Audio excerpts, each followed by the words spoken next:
How to build a Blackgates Sweet Pea 5-inch gauge locomotive, Part 8, showing some more of the pre-cut and ready-made parts that are available to make building this locomotive easier, and identifying what these parts are for. I'm really pleased that the part that is currently on screen is available as a laser cut and welded together partially complete kit. At one time you could buy a complete Ashpan assembly ready-made, but now all you can get is this partially completed kit. It's all made from stainless steel, so the unit should last for a long time. Here's a close-up of the front plate. All the burnt-in crosses on the metal are where you drill the holes that hold various parts to support the door and the damper. You can see the two mounting lugs sticking out of the side, and these are designed so you have to rotate the assembly to remove it. But on the Sweet William, which is a larger version of Sweet Pea, the arrangement is slightly different. Or at least it is on this one that's in my workshop. This system uses two pieces of angle which drop out of the way when the fixings are loosened. I knurled these fixings, or you could I suppose use nuts and bolts, or a fancy fixing with a handle on it. When I get round to the Ashpan part of the job, I'll probably remove these lugs and do it the same way as on the Sweet William. What is this next part and why is it tapered? It's a lump of cast iron. Why is the part tapered? Well, I think this is something to do with the casting process. I know nothing about casting, so in this case I'll be quiet. This piece of cast iron would need machining, drilling and reaming or boring to become the axle boxes. The other piece of metal sat on top of the cast iron block is a gunmetal casting, and this provides the bearing for the axle boxes. This piece would make the bearing for just one axle box, one each side bolted into the slots in the frames. What is this? It's a gunmetal casting, and once it's machined, it forms the outer support for the brake shaft. This is an essential part to allow the brakes to operate correctly. On the other side of the engine, there's supposed to be quite a large casting which supports the reversing lever. The builder of the part-built locomotive that I bought didn't seem to think it was a good idea to fit one of these. I'm holding the casting in this position so you can see that the large part should be at the top. The idea of it is that it forms a large solid plate that you can bolt the reversing lever to. On this engine the arrangement is different, but it should be okay. I'll look at this in detail when I start the build. I would like to mention that for this part there is a cheaper alternative. It's £6.60 and it's a reverser stand laser cut from steel. But it does need assembling and requires silver soldering, brazing or welding together. I'm going to be using some of the parts from this original locomotive that I built, but not all of them. I'm certainly not going to use these. You're looking at one of the valve forks and they're all like this, the hole's not drilled in the centre. These will go in the scrap bin along with some other selected parts from the engine that I bought. It would appear that milling and drilling holes were not this builder's strong point, although the holes around the cylinder and steam chest are very good, which leads me to believe that more than one person built this engine. I'll look at it more closely when I dismantle the engine a bit further than it's currently dismantled. Back to the parts, no prizes for guessing what this is. It's the cap for the tank.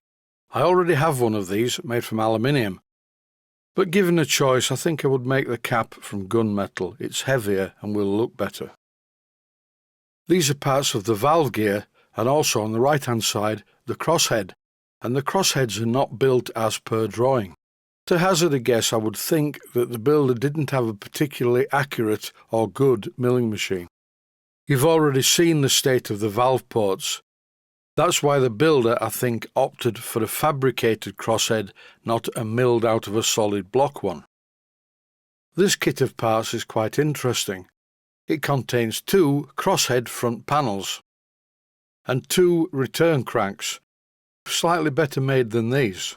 Although if these are in the correct place on the crank pins on the rear wheels, I will use them. The parts in my hand are fairly perfect because after all they were made by a CNC machine. And this is how the builder decided to make the crosshead, and to be fair, I'm sure it will work fine. It just needs tidying up a little bit. Here you can see the construction of the crosshead, and it's made of separate pieces, instead of being made by a steel block that is comprehensively milled and just has a cover plate mounted on it. More parts to look at now. First of all, the valves. The valves are made from a piece of gunmetal, and you can see the gunmetal behind the valves that have already been machined from a similar block. Once again, the milling is terrible, but as long as the valves are the correct dimension, the port face looks okay. I need one of these. It's a motion bracket casting. It's actually 2 motion brackets in one casting. The locomotive that I bought has 1 motion bracket already fitted, but I think I'll fit a matched pair using this casting. I don't need either of these castings. They're for the water pump, and I do not intend to fit a water pump to this engine because I do not like single-acting water pumps. Here's the one that's already fitted to the engine that I will remove. Well, at least I will be removing the eccentric strap. The sheath can stay in place. I think the casting in my hand currently is part of the water pump. The next ones are very obvious. These are the brake blocks. You machine them as a pair and then cut them into individual blocks. I find making brake blocks quite therapeutic. In the packet that contained the valve gear laser cut parts were also these. Of the 3 parts in the centre of the image, 2 of them are the brake hangers, and the long part is what pulls the brakes onto the wheel. But to do this, it needs one of these. This is a really nicely made part, and it really beats my screw cutting. My claim to fame when screw cutting is, I once made a metal strand of DNA. That's how bad at it I am. I don't normally give up so easily, but screw cutting left me feeling a bit inadequate. I can usually make everything that I need using taps and dies. At the moment, you're looking at a piece of cast gun metal which you would normally machine into the brasses like this. Thankfully, I don't need to do that, but I do need to clean up and shape the ones that I have. I've selected the parts that I need to buy from Blackgates, including the drawings which are sat on the engine itself. Matt wrote a list of what I'd actually got, and I'm just checking it off on the list. All the parts I don't need are going back in the red box. You may be thinking why I do not do sponsorship deals with companies. I just like to be honest.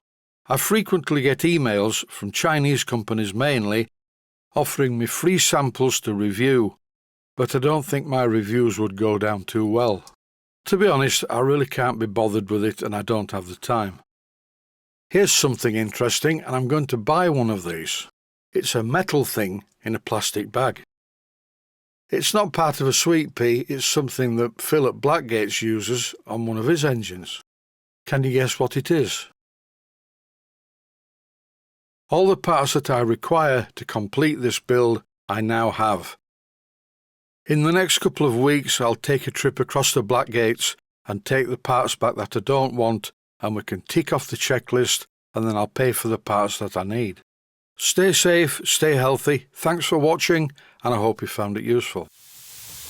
Please take the time to visit my Mainsteam Models website and click on the section of the website that says Video Playlists. And by doing that, you can find other videos that you may like to watch.